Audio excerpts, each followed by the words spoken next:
I'm really looking forward to connect with a lot of other supply chain colleagues, especially across different industries, to bring new perspectives of what's happening around the globe.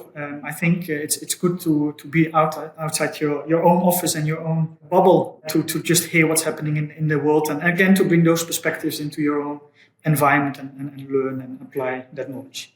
So I'm planning to bring the topic around our transition of using only renewable silver and gold in our supply chain, as well as talking about our move into lab-grown diamonds. So it's basically two topics where Pandora in the last 2-3 years have made a transition of consuming more sustainable materials.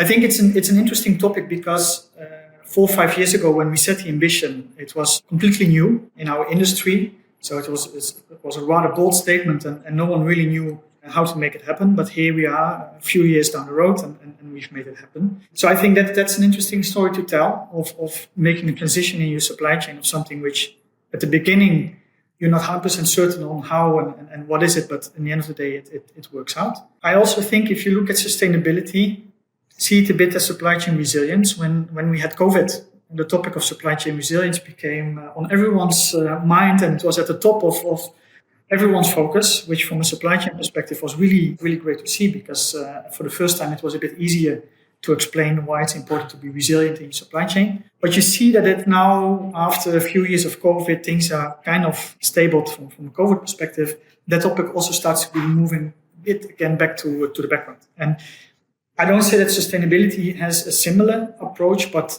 you do sense a bit of a questions about what are the next steps we're taking there when it comes to driving sustainability and sustainability-related decisions in our supply chain. So I think that's also important to keep reminding everyone on ambitions, for instance, about carbon emission reduction. It's not something you set out to do this year or next year, but if you don't start this year, you're never ever going to achieve a bold achievement down 2030, 2040. So I think here there's two things. One is, as I also said, dare to be bold.